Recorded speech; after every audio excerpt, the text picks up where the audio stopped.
The following is a presentation of the Belly Up Sports Media Network. This is Haymaker Combat Sports. Here, coming straight from the source. Only with the real, they ain't here to dress it up. Sweet science, MMA, you can get it all from us. Trust, 5 stars cause it's live. And through the fight game, we can guide ya. Slick talking, putting them in caution. Passing all the guards cause the audio is awesome. What you waiting for? Spread the word, tell a friend. This the podcast where all of the discussion ends. When they start going strike for strike, this the show that'll tell you what you seen in the fight. They ain't playing on the mic, this a welcome to the show. Warm it up for the squad, Haymaker of the bros. I'm a bow wow, you can hear it from the pros. It's Haymaker Combat Sports, time to roll. Welcome back to Haymaker Combat Sports, powered by the Belly Up Sports Media Network. I'm your host, EJ Reed, joined by my fellow hosts, Aaron Admire, Steve Johnson. How's it going, fellas? Well, it's Tuesday. Feels like it's been a whole week, man, but I'm ready. This is my week. Friday, I'll be on the road again. On the road again? Yep. If I can pass my driving test.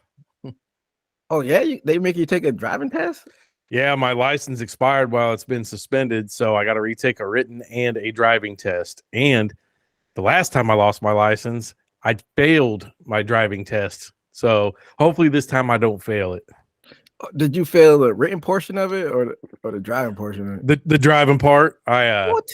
slingshotted a stop sign with the highway patrol in the car. What? How'd you slingshot? Why'd you slingshot? I mean, I was just cocky, thinking, "Oh shit, man, I'm 21. I'll just, I can do this." Nope. They got me. Went back the next day and passed it, but I took a couple practice tests online. The written should be easy. I passed it both times. I'm ready to drive, man. Been staring at that Jeep for a year. Haven't drove it. It's gonna feel a little weird driving again, right? It's real, man. Like I've been Ubering and riding everywhere.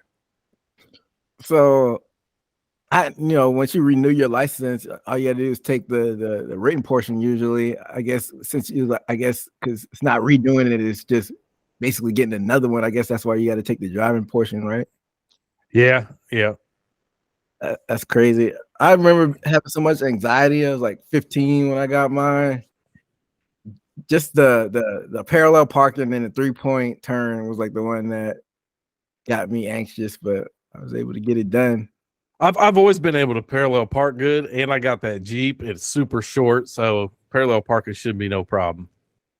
But dang, so all you did was mess up a stop sign, and they failed you? Yeah, they was like, "That's a moving violation. You're cooked." That's kind of bullshit. But I mean, I feel like they should like mark you. I feel like maybe two mess ups you should fail, but I guess you don't play. Yeah, you can mess up a couple little things, but if it's something you could have got a ticket for, they fail you. Yeah. Any exciting road trips you got planned? I know you got to stay within the state, right? Yeah, no road trips planned or anything. Just gonna, take my time and acclimate back to the roads, the ways of the road. Well, we're all excited for you here at Haymaker, but let's get into it, fellas, like we always do at this time. Let's talk about stories that happen maybe inside or outside of the cage. And I'll jumpstart this one, fellas. Your boy Sean Strickland, you've been hearing about the shenanigans he's been getting into? Either one of y'all? Which one? Machine Gun Kelly? I mean, he was arguing with somebody else online. He was sparring somebody that's not even a fighter and couldn't drop him. Like, dude's all over the place.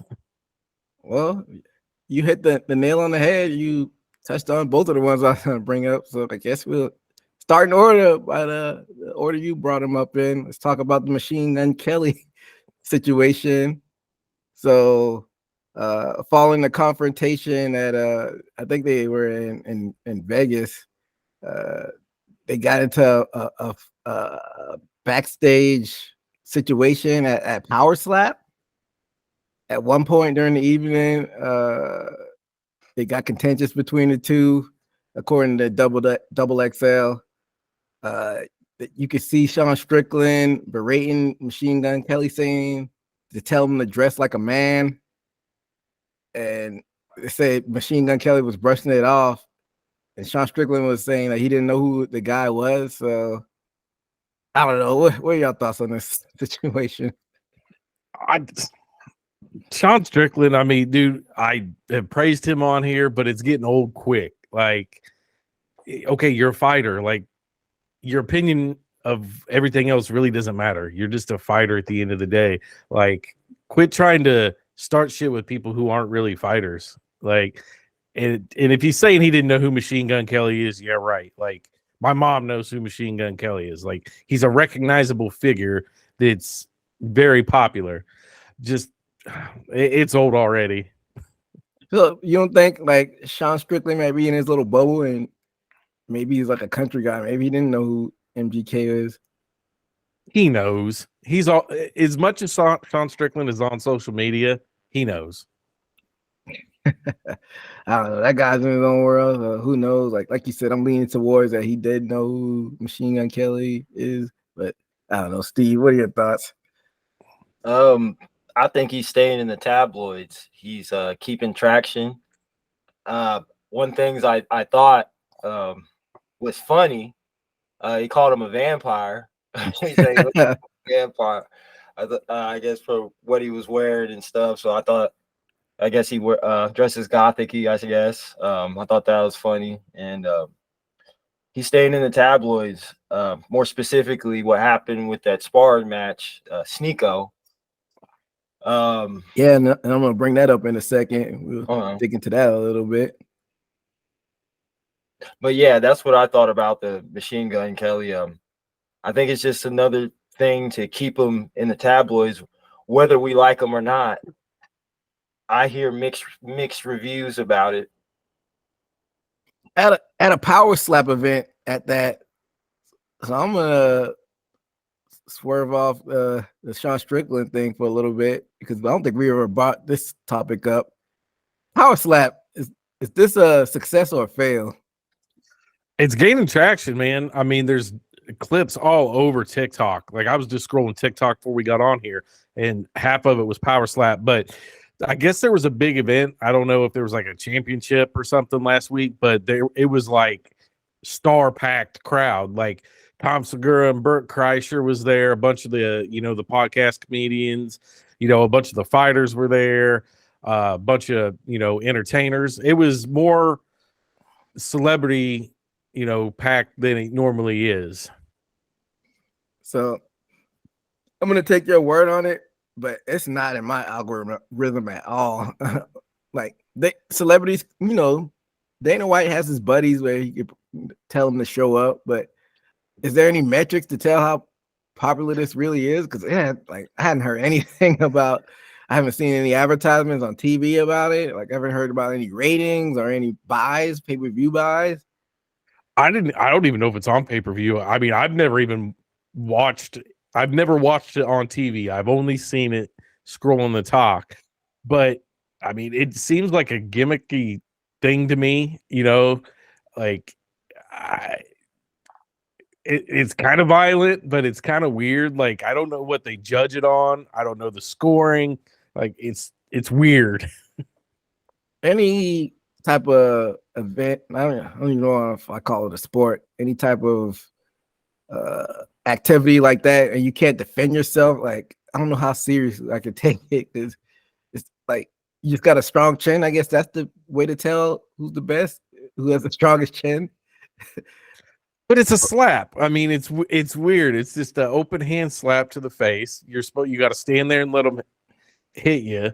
I mean, it's as gimmicky as that, like, Russian shit that you see, like the 5-on-5 MMA or the phone booth fighting MMA. Like, I don't get it. I mean, it's not. It could disappear tomorrow, and I'm not going to be hurt. And like you said, I don't even know if they're like on an official TV or pay-per-view type of structure or whatever. So, because like you said, that social media numbers, I guess, are doing pretty well, but that could be a mirage because you got those like Insta thoughts that have like millions of followers, but behind the scenes they're broke. So social media numbers might not be telling the whole story, but I don't know, Steve. What are your thoughts on this whole power slap thing? I could say it's a grade below bare knuckle, but maybe I'll say this is maybe higher than MMA or boxing as far as damage potential. I mean, this is straight up like bare hands, and I don't know if you ever shook hands with a hard-working man, but hands can be hard as fists, and it's getting slapped, and then not only that, you're guaranteed a concussion every match.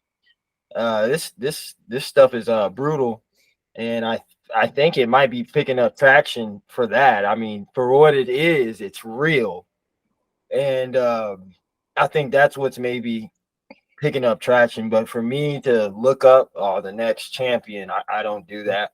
I do see it on my algorithm sometimes, and if the what do you call it, the tabloid or whatever interests me, says guy gets smacked off his feet or something like that, I'll look at it if it's a short or something. But other than that, I mean, I guess it is. I thought if it wasn't, it would be a dud and it would be off air by now, but it's still going. Yeah, I just pulled up their website. They have 5 weight classes. They have welterweight, middleweight, light heavyweight, heavyweight, and super heavyweight. And they have a top 10 for each one of those. A top 10? Start reeling off some of the names of the top 10. I'll just go with the heavyweight here. So their champion is Damian DeBell, and starting at number 1, Ryan Phillips, Dwayne Crespo, Nate Bernard, Dorian Perez, Brian Ellis, Logan Greenhow, like people you've never heard of. I mean, you would think this would almost be a game for former MMA fighters. They're good at throwing strikes and stuff. Dana White runs this power slap. Why don't you have Nate Diaz in there doing the Stockton slap, man? That would make more sense. Like those names you were reeling off earlier, you could have told me any name. You could have said Chad McCatterson, and I would have believed you because none of those names rank any type of bell. Like you said, it would have been a better marketing strategy, like you said, to get like fighters in there and do it if you're gonna do it. Even though I'm not gonna say that. I'm gonna say I wouldn't watch it, but maybe I might watch it just out of morbid curiosity if you had like a Nate Diaz in there. I don't know if I would follow it like long term, but like you just got a bunch of nobodies, and I know MMA started off as nobodies, but it's a sport, and they were able to build it up where eventually people, and then each generation builds off the next one, and this is starting out of scratch. And I don't know, like it's just a bunch of random nobodies. It would have been better for you to get known fighters to build it up, but what do I know? Well, I mean, if there's any ladies that happen to be listening to our show, you can go to powerslap.com and you can apply to become a power slap athlete. They're trying to open up a women's division. It looks like. There you go. Ronda Rousey might not be out of a job after all.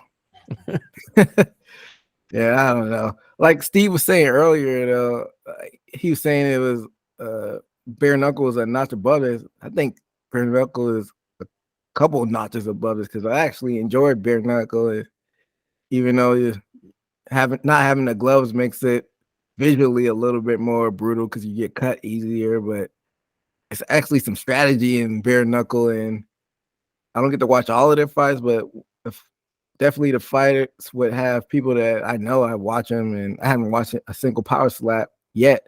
I think one time they had it on like after who was it?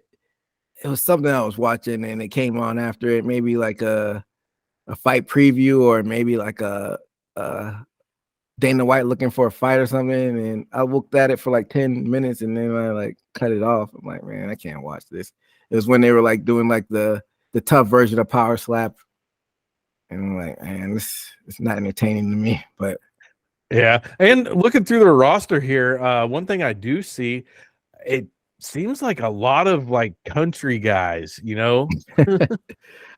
Maybe it's like maybe they have like a couple strikes and they're like, this is my way to actually make honest living, and this is my last hope. Yeah. I wonder what their payouts are though. It can't be good. It's probably like 2K to show, 2K to win. Like, yeah, I'm curious to see what you find. Was that Steve? That's why I said it's just as brutal. I said it's just as brutal as, to me, not better, but as brutal, damn near a below notch to bare knuckle. You know, it's.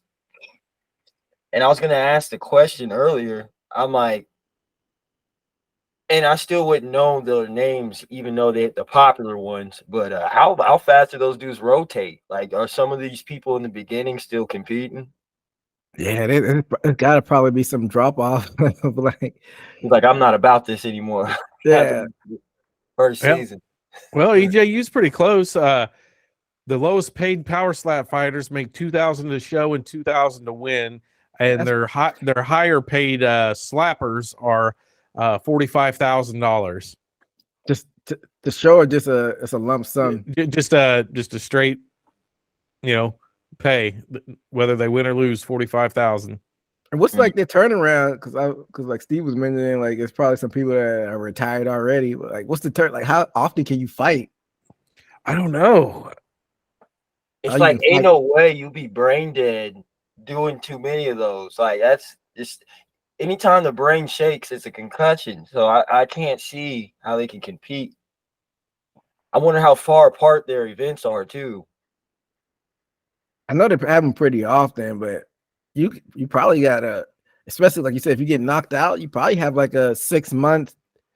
You put on the doctor's list or whatever they call it, the no fight list, the non-compete list or whatever. And I don't know. I mean, I might be wrong because they said that UFC would never pick up traction, but I feel like after 5 years, if there's no type of like TV deal elevation, then I don't know if we'll see a power slap. But we kind of got off track, but it was fun to talk about. Let's get back onto this Sean Strickland guy, though. Admire touched on it earlier. Sean Strickland got into a fight with a streamer. Like, this might be showing like my old guy side named Sneeko. I don't know if I've ever heard of a Sneeko before. You know who this guy is? No, let's look him up and see who this guy is. Sneeko, and according to the Mirror, the UK paper, he bloodied him up and bruised him after being challenged to a fight. So was this like some type of gimmick or some type of way to go viral? I don't understand why they're fighting. Well, this guy is a YouTuber, from what I can find. They list him as an influencer. This guy has 1.6 million followers on the gram. I don't know. I guess the guy was talking shit, and I mean, I guess it's kind of props to the guy for showing up and fighting a professional fighter and not, getting just knocked out. Yeah, apparently they're sparring, and I hadn't got a chance to watch any videos of it because dude, Strickland went ham on him, like trying to knock him out, just beating the piss out of him. Couldn't drop the dude. And those pillow hands I've been talking about. How could you not knock out a YouTuber, even if it's sparring? I'm sure the guy had headgear on, but still, did he have headgear on? No. And he can knock him out? No, I mean, Strickland had him against the fence, like just pounding him, man. People say he pulled back on his punches, but even then, I felt like he should have knocked him down. From what I hear, how it all started is, I guess, because they get around the circle of celebrities, came up to him, offered. I bet you it was shits and giggles, but he offered to him spar, and he took him up on the deal, and he showed up. And I guess everybody's giving him flack for going hard on him. my opinion is you show up in an MMA gym. That's like they say it's disrespectful culturally to go show up in a boxing gym to say, hey, I want to fight. That's what you did. Maybe he doesn't get that culture of gyms.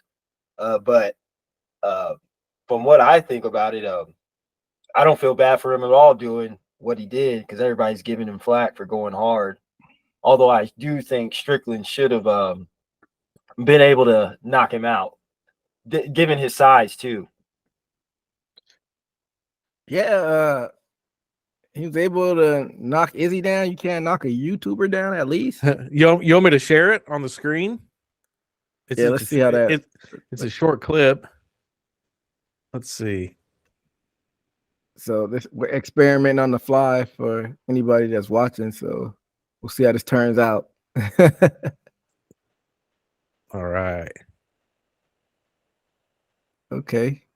All right. Can you see it? Yep, we can see it. Move that out of the way. So this is what you got. He was letting him get free punches before this too. So yeah, give credit to Strickland for that. And then somebody in the corner threw in the towel, and Strickland keeps going. Yeah. Oh wow.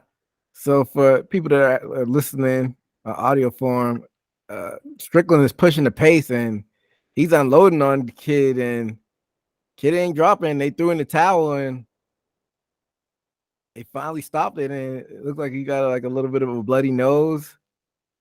And we can't really hear what Strickland's saying. We don't have the sound on, but I'm sure he's talking mad shit to him. But yeah, Steve, you were saying that Strickland was the dude was the one that challenged Strickland to the fight or spar or whatever. Saw him at an event and challenged him. And I think the thing is, after all this stuff, I think he may have done some research in it because we hear about Strickland talk about social media and the culture of men. And I think he took it personally, on sparring day. Yeah, that's such a bizarre story. But it's so stupid though. I mean, Strickland's a professional fighter and that dude's not a fighter. Like, what if Strickland would have seriously hurt this guy? Then your fight career and your future is in jeopardy, Like, I get it, he's the I'll fight anybody anywhere type guy, but don't waste your time fighting non-fighters. I was gonna bring that up too. Did he make him sign like some type of waiver or anything like that? I don't know on that. I mean, most gyms to get in the cage, you have to sign a waiver, but still, I mean, Sean was literally just the champion, and you're wasting your time fighting YouTubers. Like, Sean Strickland talks shit on Jake and Logan Paul. They're saying they're not real fighters. Well, look what you're doing, man. You're doing the same thing. Is that a recent quote from him about Jake Paul and Logan?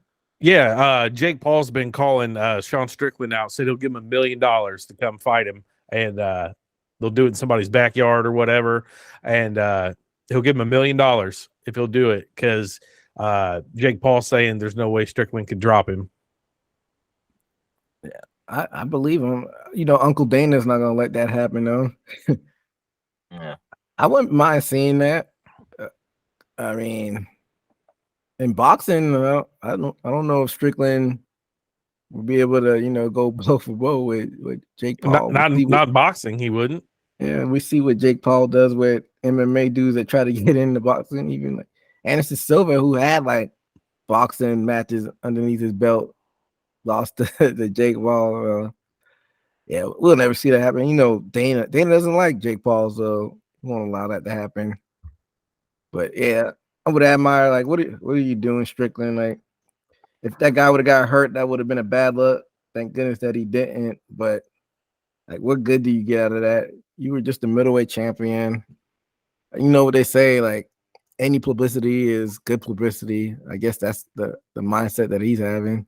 I mean, but to me, it drops his stock. Like, you couldn't drop a YouTuber, man. Like, that is pretty weak. Punches look strong too. They look, if he did hold back, not a lot. Those Yeah, look like the same when he was trying to take Izzy out, didn't they? yeah. I mean, it was the same thing, and I mean, he bloodied the guy's nose and stuff, but the guys didn't drop. He's not rocked. He walked away from it. Like, yeah, I mean, you can't really teach power. Like some people have it, some people don't with like the one punch power, but still, it's still like a guy off the street. That's the kind of baffling thing about it. How could you not at least drop him? Maybe not like cold knock him out. I don't know. It's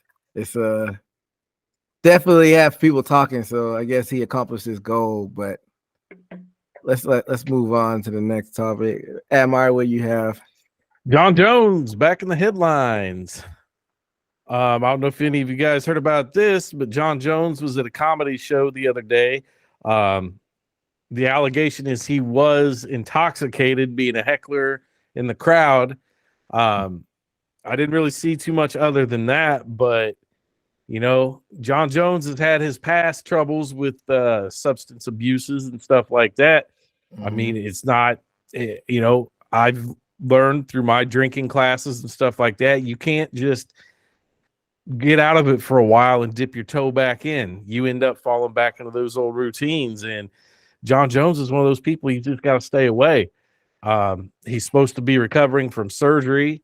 You know, he had a chance to fight at UFC 300, turned it down. You know, I hope he, you know, gets on the straight and narrow path. You know, I was real proud of him getting clean and making that comeback to heavyweight. And he seemed like he really cleaned up his life, but he doesn't need this drinking business. Yeah. Yeah, I guess it depends on what his situation is. If he's truly an alcoholic, then yeah, he doesn't need to be touching the stuff. But if he just had like just a series of misfortunate events where, you know, wrong place, wrong time, or just a bad situation, then yeah, it's probably not a good look to get caught in public being intoxicated. But as long as you're not hurting anybody or driving, then he's still a human being. So I guess it, like I said, it all depends on whether he's alcoholic or not. Because like you said, if you're an alcoholic and you got problems to that extent, then you shouldn't even be dipping your toes in that water. Right. But if he was just a knucklehead, then you just gotta, you know, get your public figure still. You can't be belligerent in public still. But. Right. And I mean, for me, I kind of look at it different for John Jones, though. Like we have videos of Chuck Liddell being drunk. We have videos of other fighters being drunk. But John Jones, you kind of look down on him because he's done stuff intoxicated, you know, when he hit the lady and ran and all that. So he does have this past, you know. It's kind of like when you know, the lead singer from Motley Crue back in the day, he killed somebody drinking and driving, and then he got a DWI years later. You know, it's kind of like, what the hell, man? We know you can't do that. Like, you already have that bad memory there, and you got that history with it. You can't show back up drinking. Was there a video to go along with that? There was a video of the comedian on stage, and you can hear John Jones just talking shit in the back. What was he saying? I couldn't hear it real clearly. I'll see if I can pull up and see if anybody has a transcript of it. Yeah, and while you're doing that, what are your thoughts on this whole situation, Steve? John Jones, it from what I saw, see, I guess you're defined, like they say, you're defined by your last fight. Well, John Jones and anybody can drink and get away with it. But the thing with John Jones is, once you saw the height of your destruction of whatever you're doing, which is we're talking about drinking, it sort of makes everybody put a cap on even what they think you should be even doing in the first place, because he caused harm to another person. And I guess other people can be in the same law set, but I guess if you haven't done it yet, I guess you're not judged by those rules. John Jones is the standard, I guess, for the UFC to not be over drink, and he's ruled by his own rules based off of his actions. And I think we charge him more than we do other people because he's proven to be belligerent back to back. And like Admire said, he's one of those people that I think that doesn't need a weighing what he has in front of him, doesn't need to be drink at all. He should be in the gym, Mayweather mindset, and I guess his traumas is, I guess, to me, he's on top of the world. And you can go out and drink, but knowing you're going to be judged by the world, why do it? So they can be in the tabloids. So I think that he hasn't had a huge reality check, even though he's gotten into legal trouble, gotten into personal life trouble. But I think the one thing that matters to him is his MMA record. So I think that he wouldn't do like a complete overhaul as far as like the out of cage recreational stuff that he does in his free time until he took a loss, and that'll probably be like the reality check he needs for him to take a loss. But as a Jones fan, of course, I don't want to see him take a loss. But I think the behavior is going to continue until he starts actually losing in the cage, and that's what matters to him, which is unfortunate. But like both of y'all kind of touched on, I think just the optics of it doesn't look good. Like if he's not alcoholic and he doesn't have a problem, even if you're out having a few drinks and you get a little tipsy and you heckle a comedian, that's not a good look. So he should probably just not drink in public and just drink behind the scenes at home, just because the optics of it. I know he's a grown man and wants to do what he wants to do, but like both of y'all touched on, he's gotten trouble for it in the past, and even though it might not seem fair to him, it is what it is. Like once you get that out there in public that you got in trouble, it's hard to kind of like shake that perception that people have of you. But it is what it is. What were you able to find, Admire?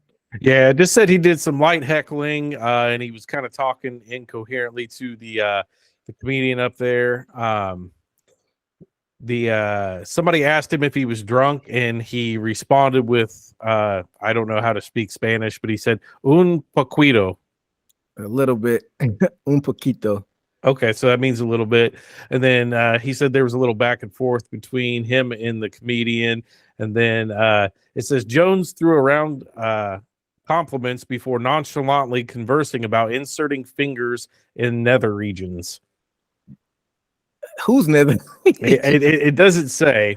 There's video out there if anybody wants to check it out. I mean, it's not like him going off trying to fight the comedian. It was just sounds like him drunk having a back and forth with the comedian, just being a little disruptive.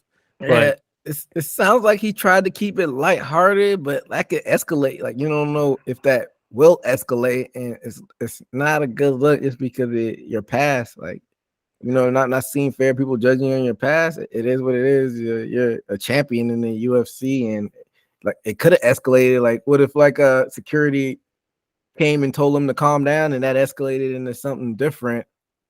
Right. Or I mean, if it was like a bigger name comedian that was good at roasting people, I mean, they could have went hard on him and really got under his skin, and it could have caused issues. But and I'm not even saying oh, he's a champion, he's a face of the UFC, he needs to not do that. I just from what I've been through, think that it's just not a good look for somebody with his past, because he like I mentioned already, he had the thing where he did the hit and run on the pregnant lady. There was another incident that I think a lot of people forgot about with him and his wife and his kids in a hotel room and stuff like that, where I want to say that was when he got inducted to the Hall of Fame. That was a few summers ago. I think it might have been 2021 or 2020, and I think he allegedly, I don't want to get sued, that he put his hands on her, and I think they have photos of her maybe being bloodied or whatnot. Right. So I mean, it's just when you have this past, and all of your recent stories in the news are negative like that, don't bring any more on yourself by going out in public being drunk, man. Yeah, I mean, it's like there's no benefit to doing it.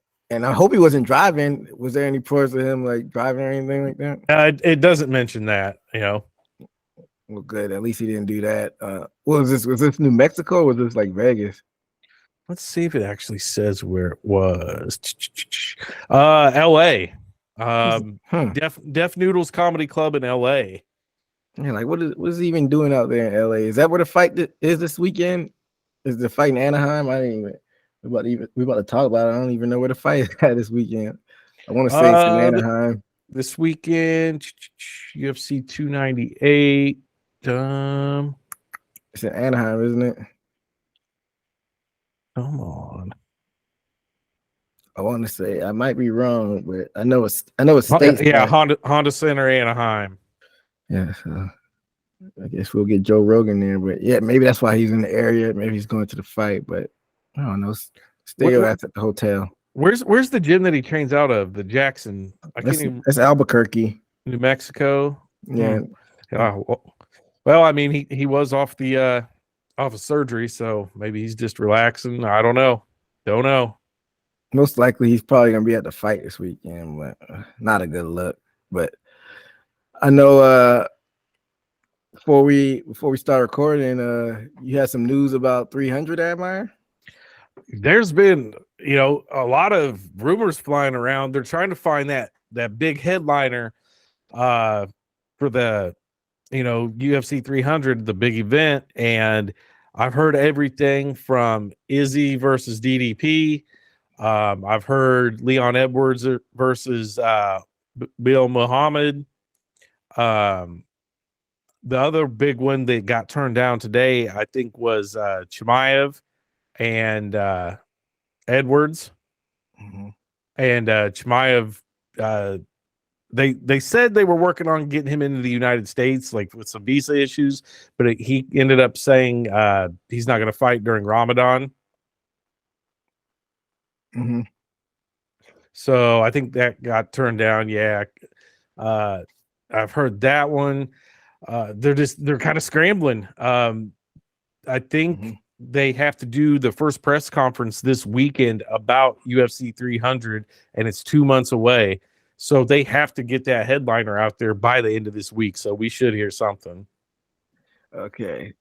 So I'm piggybacking off what you just said, because I saw an article earlier today on Bleacher Report, and they're ranking the best options, the top 5 for the UFC 300 main event.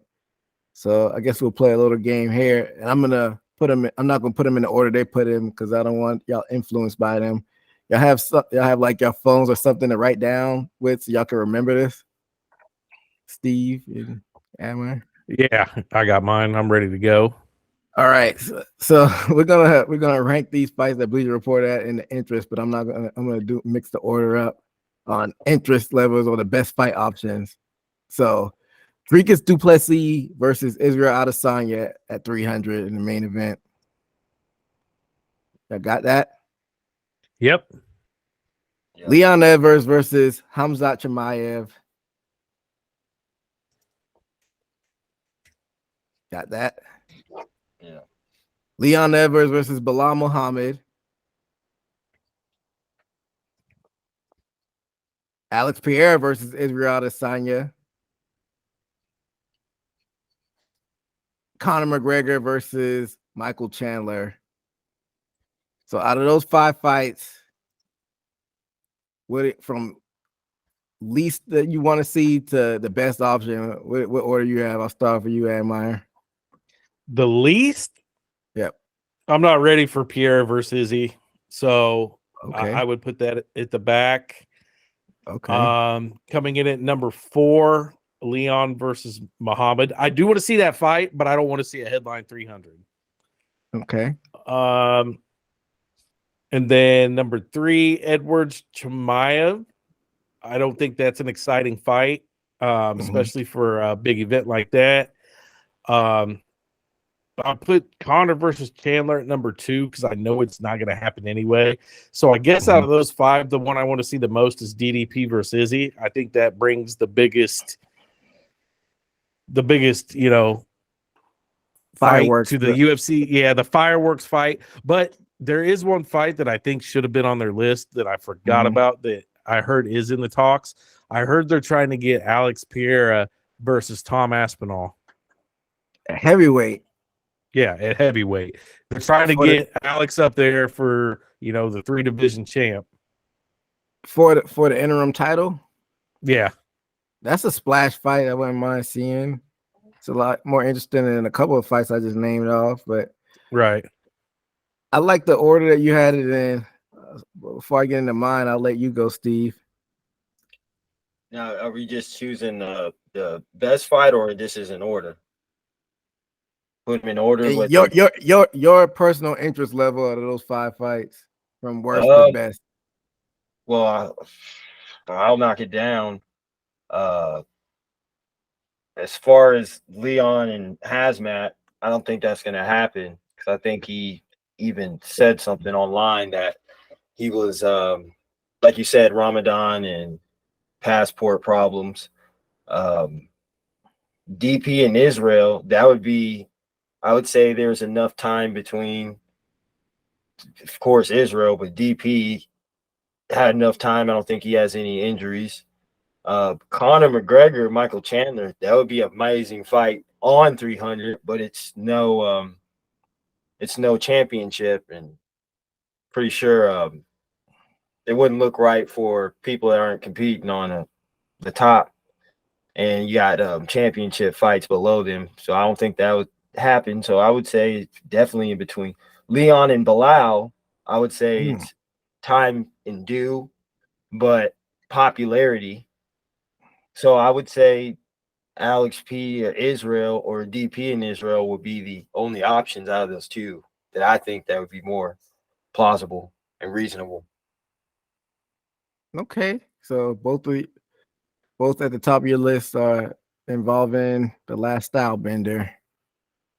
Not mad at that. So as far as my interest level, starting from worst, the first, Bilal Muhammad and Leon Edwards, like Amar saying, maybe on a different card. That, to me, that fight could co-main event even a non-300 pay-per-view, just because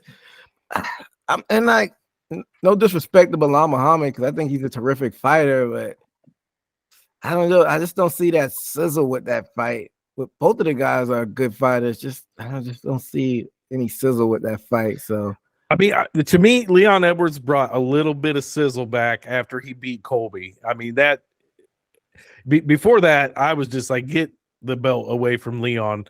So that's what I'm afraid of. I think you can't put a fight of Leon and Muhammad up there, because I don't think it's going to bring the sizzle. Yeah. So that's why that's last on my list. And next is the Leon Edwards and Hamzat Chimaev fight. Chimaev, he's still not really proven at middleweight. He didn't wipe the floor with Usman when he fought at middleweight for the first time. I think at the rate he's going, he'll eventually probably get the middleweight title, just because he's a monster in general. But I don't know if I've seen enough from him. But they're saying welterweight, this fight at welterweight. So Leon Edwards versus Chimaev, so it wouldn't even be at middleweight. So just erase everything I just said. Well, I don't think you can make welterweight, so I don't know. That's what I was going to say. They can't risk putting Chimaev as the headliner at welterweight because he's missed weight before. They can't risk it. So that would, even if he would have done it, I don't think they could risk it. Basically everything I just said is just null and void, because they're saying Leon Edwards, he can't even probably make weight. So that fight is number 4 as far as the interest level on my end. If he can make welterweight, I think he probably would win that. But I've counted Leon Edwards out before. Maybe he has the takedown defense to defend it. But my number 3, I would have to say, it's kind of a tough one. I'll go DDP and Israel Adesanya, even though I think that's probably the most viable out of all of these fights to actually happen. Because if they throw that bag at Israel Adesanya, I think he'll come out of his sabbatical of he's talking about leaving until 2027 or some nonsense. But if they're gonna throw like close to 7 figures or something, he'll come back. And they had that beef beforehand when they were going back and forth on the mic, that cringeworthy back and forth between them. But that'd probably be third on my list. Number 2, this might be like a virtual tie, but I'll slightly put Chandler and McGregor at number 2 just because McGregor brings the eyes. Like, as far as the actual fight goes, I don't really have that much interest in it because I think Conor McGregor is shelling himself at this point as far as the in-cage stuff, but I just would be entertained by the stuff leading up to it. And you know how the hype goes behind the McGregor fight. Once you get close to it, the hype is real, and we don't know what we're going to get from him out of the cage. And before I get into my most interested fight, potentially for UFC 300, we'll go off into a mini story. Didn't y'all see the news that they say he might not even come back until the end of the year? And I'm talking about Conor McGregor. Yeah, I seen something about that. They might delay it even more. I mean, it's shit or get off the pot, man. Like, it's already been years since he's fought, and we might be waiting the whole rest of the year. Like, for what? Like, what's he got left? Like, either go do your movie stuff, do your yacht shit, get out the fight game, but don't keep us waiting. Do we see Conor McGregor in 2024? I'll start off with you, Steve. I'd say possibility. Me leaning more towards no, but I would say if so, towards the end of the year. Good news is I see him on sparring videos, but who knows how old those are. We might possibly see him. I would say at the end of 2024. What do you think, Amar? I think it'll be at the end, but I think what is going to happen is I think he's waiting Chandler out. I think he's trying to get Chandler to take another fight so McGregor can fight like one of the bigger name top 10 to 15 guys, kind of like a tune-up fight if he's going to come back and, try to go somewhere with it, because he's, like I said, he's already been gone this long, and to come in and fight a guy like Chandler that's going to take him down at will and isn't afraid to take a couple shots, to land a couple shots. I don't think Chandler's the fight that he needs to come back to. It would have been fine last year after the Ultimate Fighter, but we're almost a year later already. So that's my bet. He's waiting on Chandler to take another fight, and then he'll take a number 10 big name. But you think we do see him before the end of the year? Yeah, he'll come back for one more fight. I mean, why not? He make some millions for one more, win or lose. If he's ready, if he's already rode off into the sunset, come back for just one more. A loss isn't going to hurt him. What's Conor's rank? He's not ranked. He's not. I mean, you can pull up the lightweight rankings really quickly. No, he is.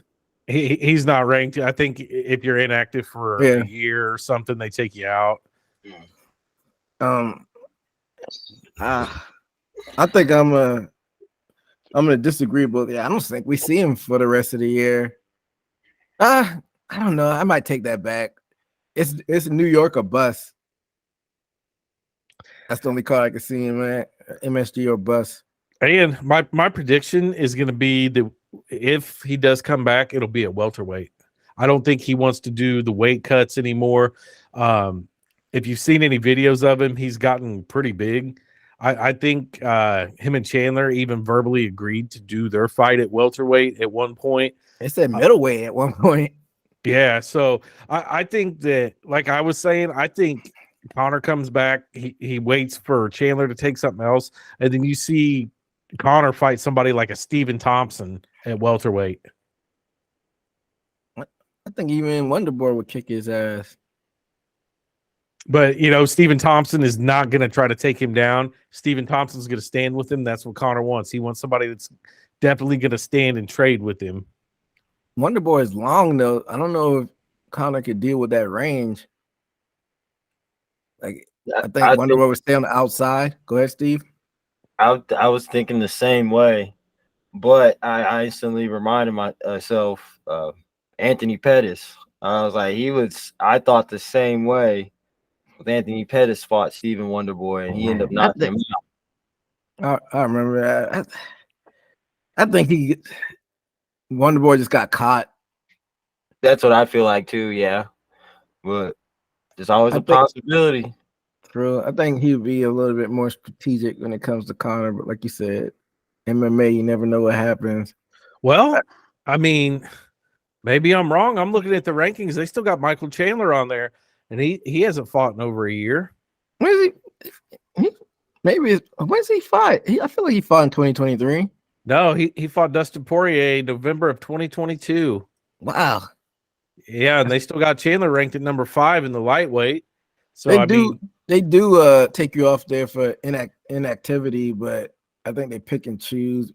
Maybe because it's not his fault. But Conor took himself out of the testing pool too, so he had to pretty much be removed from the rankings. Yeah, who knows, man? To be honest, man, I really don't care if he comes back or not. If he does, then that's icing on the cake. But he's been gone so long, it's kind of like outside out of mind. Like, yeah, I mean, it would be just like Floyd Mayweather coming back. I mean, it's like you've been gone so long. Why? Yeah, exactly. But everybody's still gonna watch. Yeah, like I'll watch. Like I said, like if he comes back, like fine. It's like I said, it's icing on the cake, but like it's not like a huge void missing because the way he went out sitting down on his ass with his leg broken. It's not like he went out like Ngannou, like on top or whatever. We'll keep our eyes out on what happens with McGregor though. But Steve, did anything come across your radar as far as news? Nothing too much, too fancy. Few things top of my head. Cejudo. Yeah. Fired. Anything in particular with Cejudo? Because we'll be talking about him once we preview these fights. Nothing too particular. It just I guess everybody's trying to talk about it. Fired his coach in front of all social media. Oh, that's something. I didn't hear about this. Go into detail about that. Yeah. And to me, I didn't see the whole video. I don't know if his trainer looked surprised or didn't know what's going on, or the context of what he was doing or trying to bust his trainer out. I don't know, but he definitely fired him on live, like straight up broke the news to him. That's a little bit corny to me. Like, why would you try to? He must have had beef with him. That's what I'm saying. If he were to do that, well, there's a lot of stories popping up on it, but as of 2 hours ago, news broke that it was actually a joke. Oh, but I guess there were a lot of fighters pissed off commenting on it though. Like everybody thought it was real. So Cejudo's just fucking weird like that. That dude's been weird for the last couple of years. I'm about to say that's why they don't call him the king of cringe for no reason. Like that's super cringy. Pull that on April. Yeah, exactly.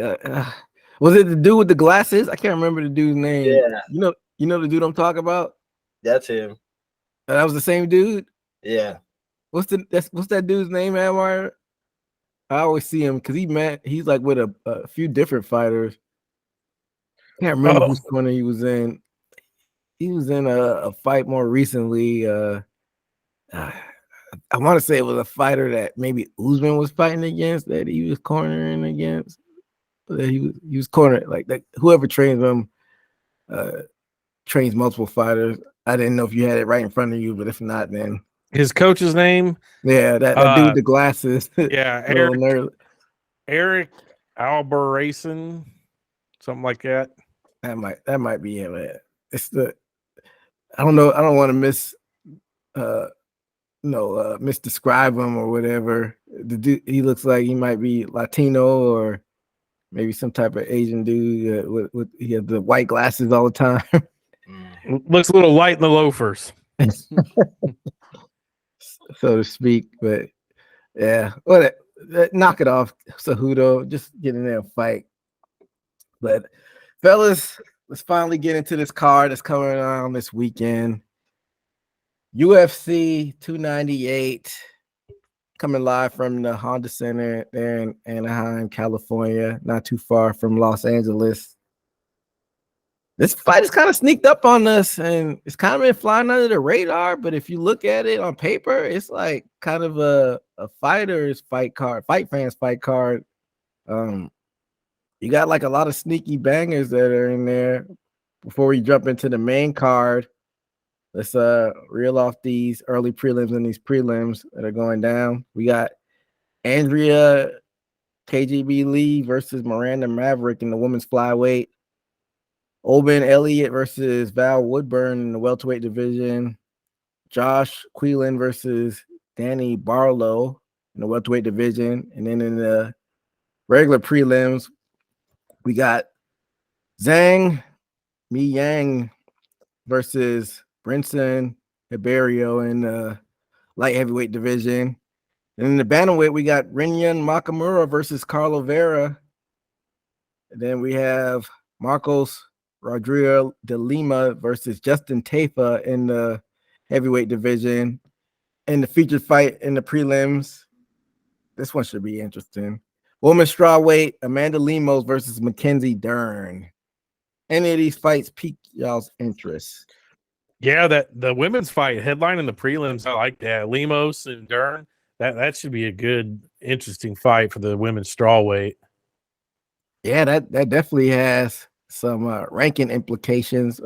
If you could pull those women's strawweight rankings up really quickly to see where they rank at, am I any of these fights pique your interest, Steve?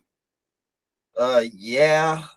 This Marco Rodrigo and Justin Tafa. I mean, that's gonna knocked out that one. Yeah, the big boys. And Justin has his brother. I forgot his brother's name, but he has a brother in the UFC too. Tafa.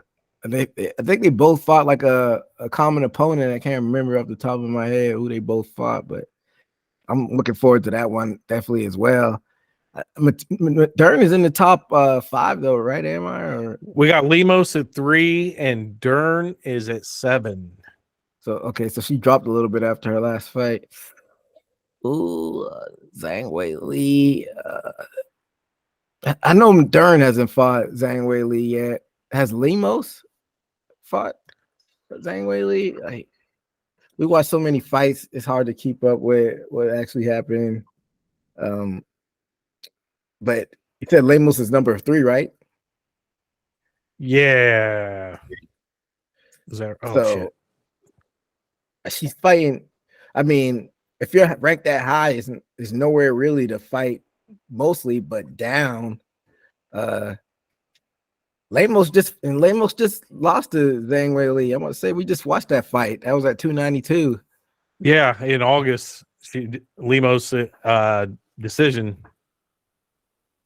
So I guess you just if you're her, you just gotta keep fighting and hope that maybe Wei Li loses the belt and you can string off like 3 fights in a row and be back in contention. So it's really like almost like a lose-lose situation, even if you win, because you're probably not gonna get a title fight. You just gotta basically just fight off the people that are behind you. And I don't know. I mean, Dern's got that name, so you think if maybe she lost her last fight, if I'm not mistaken. Yeah, she got TKO'd by Andrade. That's right. So she's been trading wins and losses recently. She lost to Marina Rodriguez, and she beat Tisha Torres. And she lost to Yan Zhanan, and then she beat Angela Hill, and then she lost to Andrade. I mean, we see how UFC does things. You think if she wins this one and maybe she reels off another one, she could maybe jump a couple people and get a title shot? Yeah, I think her name carries a lot of value. I think they might even with a win here give her a shot. What do you think, Steve? I think so, and I think it's just a rematch, so to speak, on a similar opponent that's ranked high. You look at who Dern just lost to. I don't know why her head.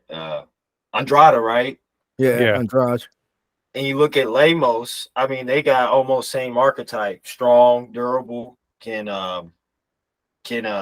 it's almost like a rematch on getting back up there to the top on the same archetype person. Don't want to change the subject, but just for a fact, I see this dude Val Woodburn. And I was like, he looks familiar, and I was like, that's the dude who Bo Nickel knocked out. That called on first, what he called him, a few days out to fight Bo Nickel. So I guess Dana honored his word by giving him a 4-fight contract. So I just wanted to add that real quick. Well, it's showing proof for him. He better show up and prove his value to Dana with that one. But definitely Dern, I'm definitely getting shot up to the top because I think UFC knows she's marketable. Like, let's try to get her back up there again. Yeah, well, she definitely can't afford to lose this one. So I think a lot more is riding on Dern to win, even though Lemos does need to win to try to climb back into contention. But I think as far as Dern, like you said, Admire, she has the name value, and I think she needs this win, and she needs to stop trading wins and losses to actually be a firm title contender. But I'm definitely gonna be checking out these prelims. But fellas, let's lay into the main card. The curtain jerker for this one is in the middleweight division. We have Anthony Hernandez versus Roman Kopylov. And before we get into y'all's picks, let's just have a recap of where we stand for this new year as far as picks goes.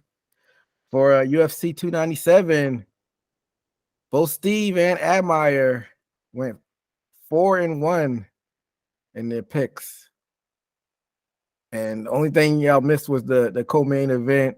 Who was in that? Was it Mario Del Silva versus That's right, yeah. for the strawweight belt. Silva. Yeah, and everybody picked Silva, and she didn't get the job done. So, but I went 2-3, so y'all got the jump on me this year. So I got some ground to cover. So Anthony Hernandez versus Kopylov. What do you think, Admire? Man, this is such a good fight. Both these guys are finishers. I'm gonna go with Anthony Hernandez, and the only reason I'm gonna do that is because he did beat that Marc-Andre Barriute, and I think that's he's a pretty decent fighter. That's all I'm basing it on. I'm going with Anthony Hernandez just because he beat Marc-Andre. MMA math. Steve? I think I remember Roman fighting, and I think he gets down and dirty. He's very durable, and he can get in there and striking. I think Roman Kopylov can pull this off just off of, I think I remember how he can fight. Can't too much remember how Anthony Hernandez fights. So I'm just going off of pure memory. I'm going for Roman. Man, Roman has 4 straight knockouts. Yeah, that's what I thought I remember. Dangerous. So their records aren't too far off from each other. Hernandez is 11-2. Kopylov is 12-2. They both got 2 UFC losses. I'm leaning more towards Kopylov on this one. Like Emma said, he's got 4 straight finishes. I remember talking about the last fight he had with Josh Prim. I can't remember exactly how it went down, but I remember him being pretty aggressive in it from what I do remember. So I think he'll be the aggressor in this one and he gets the job done. But that should be a decent curtain jerker. But from the next fight we're about to talk about going forward, that's where business really picks up. I'm surprised this fight is this far down the card. I thought I would have the next two switched off, but I feel like there's an agenda with that one. I guess we'll talk about it a little bit later. But this next one, it could have been a title fight, maybe in a different universe. Merab Dvalishvili versus Henry Cejudo in the bantamweight division. Man, this is the second card in your fight. You know, you got a pretty solid card. So I'll let Admire kick this one off. What do you think? This is an easy pick for me. I'm taking Merab Dvalishvili. 9 straight wins. Cejudo is coming off of a loss to Sterling.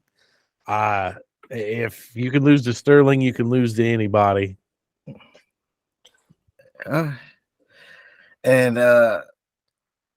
the reports, didn't Sterling get a fight announced for 300?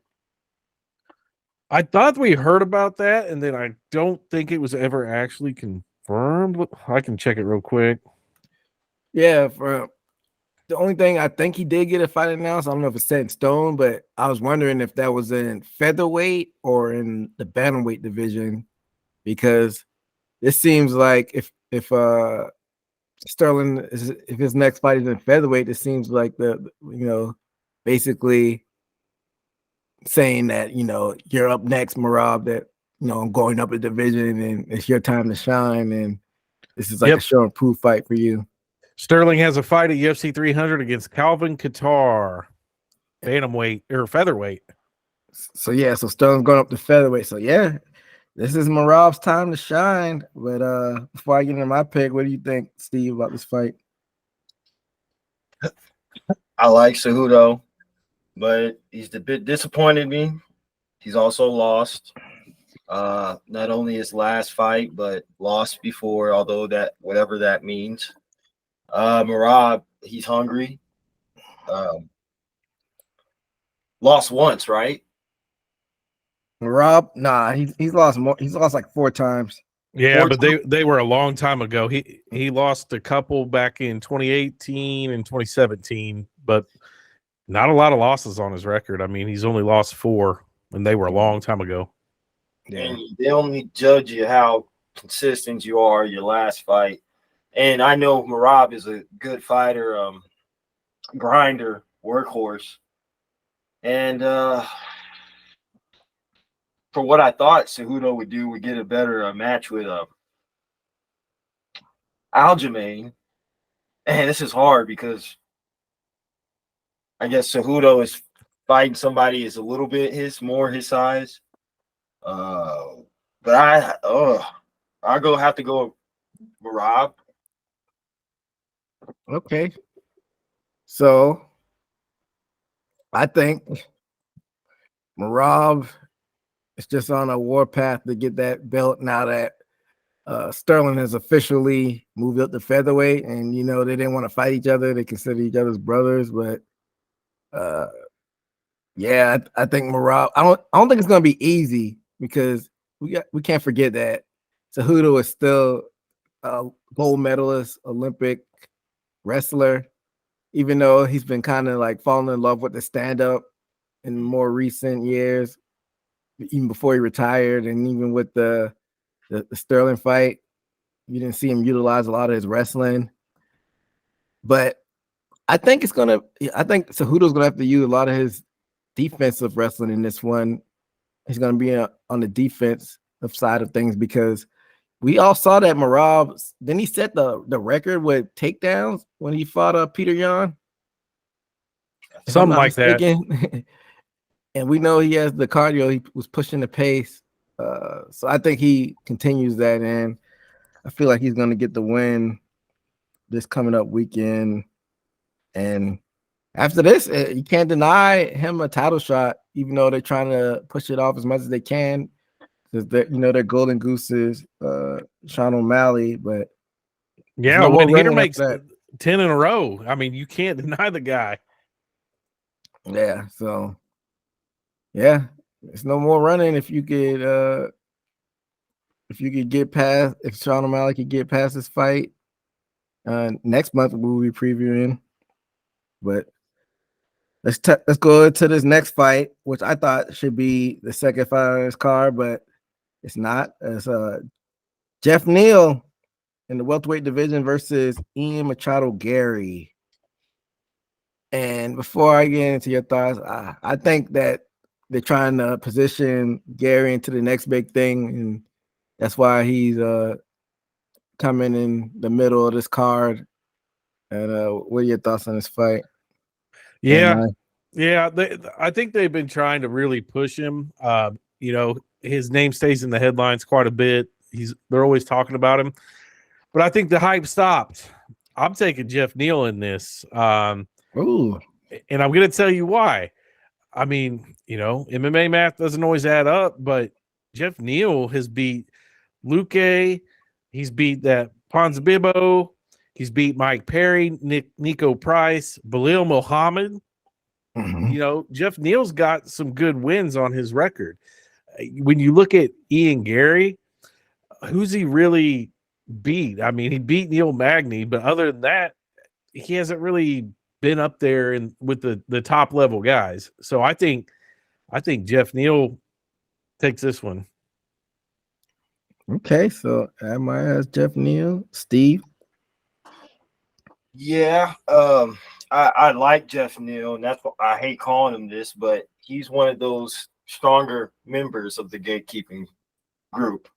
And this is he like a big? For some reason, I don't put him in that same category as like Neil Magny, because Neil Magny is definitely a gatekeeper, but I feel like Jeff Neal has a little bit more tread on the tire, where like if he were to reel off like 3 or 4, then he might be able to slip into that title contention just because he's a knockout artist, even like a volume guy. But I get what you're saying, though. To me, I feel like he's a high-level gatekeeper because I feel like he can get up to maybe top 5 and peel off from the competition. But like you said, man, he's one of my favorite fighters and skilled, and we've seen it. And even with the newcomer Shakvat, right? He gave him a hell of a fight. We've seen that. I think this is where Ian gets his true test to actually be invited in to the top 5, possibly, or close to it. I'm definitely gonna have to go with Jeff Neal. I both have Jeff Neal, so I guess I'm gonna either get far behind y'all or start to catch up, because I think Ian Machado Gary is I think I got him winning, but I got him winning by decision. But if Neal does win, I think Neal's gonna catch him and knock him out. But I think Gary avoids the big shot and he gets like an unimpressive victory. But I wouldn't be surprised if y'all are right and Neal gets the victory. Because y'all both had Neil Magny winning last month. I didn't think he was going to win, but y'all predicted that right. But it's going to be an interesting fight. This is definitely a show and prove fight for Gary, and we'll see if the hype is real and warranted. But let's get into this co-main event, fellas. In the middleweight division, we have Robert the Reaper Whitaker versus Paulo Costa. Before I get your thoughts on the actual fight, like what's going on with Costa? I feel like this guy doesn't want to fight anymore. It's more like behind the scene antics that we hear about him more so than like what's going on in the cage. Like, what's this guy's deal, Admire? Yeah, I was kind of going through his record and stuff earlier, looking at the fight, and he's not really been active. I mean, he fights maybe once a year, sometimes not even that. He hasn't fought since August 2022. He does a lot of talking and makes a lot of noise outside of the cage, but I guess this is the time for him to come back in. Now, this fight, Robert Whitaker and Paulo Costa, I've been waiting for this fight like since Robert Whitaker won the belt, a few years ago, back in like 2017. Paulo Costa was up there real close to the top, and I wanted this fight. And then, things happened. I think, there was injuries involved. Whitaker ended up losing the belt. So it just never happened. So it's been a fight I've looked forward to. As far as my pick, I've got to go with Robert Whitaker on this one. He's only lost to champions, really, in the last couple of years. He's lost to Izzy twice and DDP. Other than that, I mean, he's taken out Vittori, Gastelum, Cannonier, Darren Till, Yoel Romero. He's got a lot of people up there. Costa's fought, his fair share, but I don't think that his record is as strong. So I think Robert Whitaker wins this. And then you get Whitaker, back up there towards the top. You're going to have that, kind of churning top five fighting each other for a while. Yes, it's unfortunate that two guys that he lost to probably most likely have the championship. Like DDP, I don't know how close he is to getting that rematch. And if Izzy gets the belt back, he probably definitely won't get that fight because Izzy beat him twice. But I would like to see the Whitaker DDP fight. I'd like to see them fight again because Whitaker was doing really good in that fight, and like he exposed a lot of shit on DDP. So until he wasn't, until he had finished, until he didn't. But I mean, he was landing a lot of good jabs, and I thought that was a good fight until it ended up getting finished. So I wouldn't mind seeing Whitaker win this and get back up there against DDP. I don't want to see Whitaker against Izzy again just yet. Definitely not. Steve? I will put in, I would say, although I'm leaning towards Whitaker's skill-wise and everything, I'll go with Paulo Costa. Just basing off of if Paulo Costa is any durable like Yoel Romero, and considering Paulo Costa may have a little bit of better of shot selection, I think he has possibility to get in there if Whitaker doesn't stick and move with his footwork like he usually does. And I think within 3 rounds, I think he may be able to catch him. So I'll go with Paulo Costa. My biggest surprise ever, and I have nothing to base this on, I've always thought Paulo Costa is going to fail a piss test at some point. That dude is so ripped. He looks unreal. Oh, yeah. Yeah, he does look like he might be on the sauce, allegedly. Yeah, I mean, he's passed every test as far as I know, but the dude is just all muscle. Yeah, maybe he's doing something to mask it. I'm gonna go with Admire in this one. Whitaker's only lost to high level dudes. Paulo Costa, it seems like he hasn't been consistent on actually fighting, and it's always something outside of the cage, some nonsense going on with him. I don't know how focused he is. I feel like Israel Adesanya hit a button on him, and he hasn't been the same since. So I'm gonna go with Robert Whitaker. I don't know how he gets the victory, though. I don't know if he finishes him or go to distance. I say he goes to distance, but I got Robert Whitaker to keep that momentum going.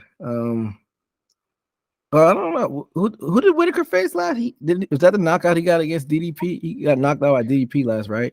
Yeah, and then before that, he beat Vittori by decision. So he needs to start building momentum again, and Costa is a high-level opponent to do that with. So I'm going to take Whitaker. But let's get into the main event, fellas.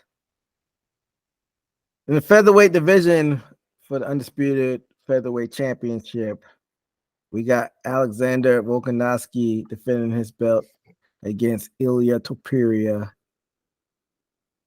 Admire, I'll let you kick this off. What do you think about this fight?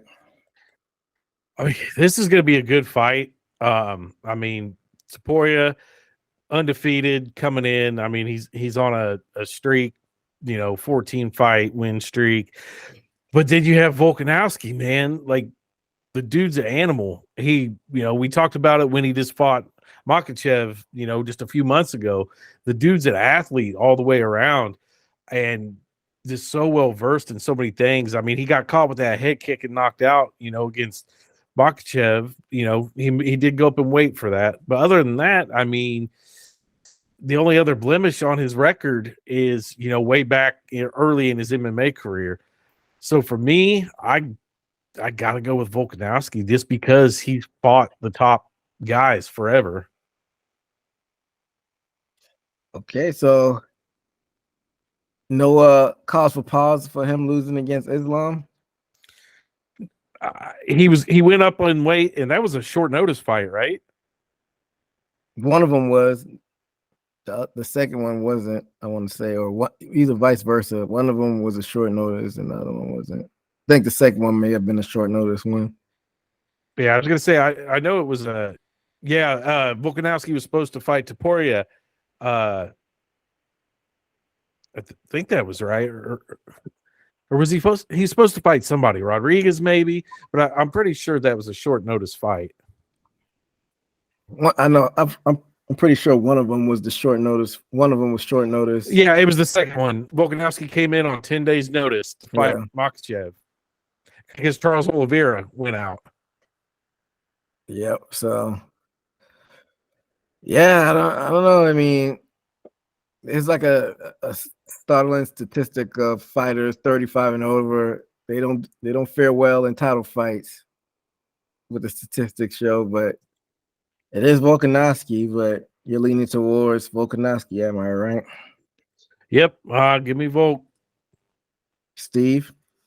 I'll take the same. I'm pretty sure he wants to avenge that loss, and I think he ain't trying to go in there and lose again in a weight class that he has to retain or keep. I'm going for Volk. Man, so how do you think Volk gets it done against him, Steve? I'd say more of a decision, but he could catch him by submission. But I think there's a possibility of somebody getting TKO or KO, but I think those are more possible than that. Okay, so I'm not at featherweight. I'm not gonna count Volkanovski out until he actually loses at featherweight. But my pick is solely based on the fact that I don't want to get too far behind y'all in picks. If I was like equal footing with y'all as far as the pick goes, I would pick Topuria because I don't know. It's a feeling. I got a feeling in the air that something wacky might happen with this fight, or he might surprise us. But I can't pick against Volkanovski until I see him lose at featherweight. So I'm going with the safe pick of Volkanovski, but I won't be surprised if we do see the upset. But that takes me to the actual odds of this fight. Alexander Volkanovski is a minus 130 to Topuria's plus 110. What do you think as far as like putting money on this fight? Yeah, man, that's pretty close. That's pretty much a pick 'em. Yeah, that's close to a pick 'em. I mean, I was looking at the odds myself, and I think this is a fight I probably wouldn't touch. There's no real upside to it. And that's what I'm saying. Like Topuria, he's undefeated. So, and then the odds, like Vegas, they know what they're talking about most of the time. So I won't be surprised if we see Topuria win, but I'm giving this is strictly based on legacy with Volkanovski. But with that Whitaker fight, Whitaker is minus 265 to Costas plus 215. That's, to me, I mean, even though I picked Whitaker, if I was gonna put some money on some stuff, I would probably throw a little bit on Costa just because, I mean, your payoff is so good on that. I think that this fight, Whitaker and Costas, should be a lot closer odds wise. Yeah, If I were to put money on the fight, and I definitely would put money on Costa because, like you said, he's got all those muscles. He could catch Whitaker and flatline him, but I just haven't seen that much activity from him. So ain't no telling what'll happen with that fight. But yeah, that brings us to the end of the show. It's a lot of good fights going on this weekend, and we'll be back next week to recap all of the madness that happens at UFC 298. And make sure to follow us on all the platforms, YouTube, like and subscribe over there. Follow us on all the podcast platforms and download all on Spotify, Apple Music, and all of that good stuff. iHeartRadio, and follow us on the Belly Up YouTube page as well. Like I said, we'll be back next week to recap all the madness at 298. And that'll do it for us here at Haymaker Combat Sports. Until next time, be safe out there. Later.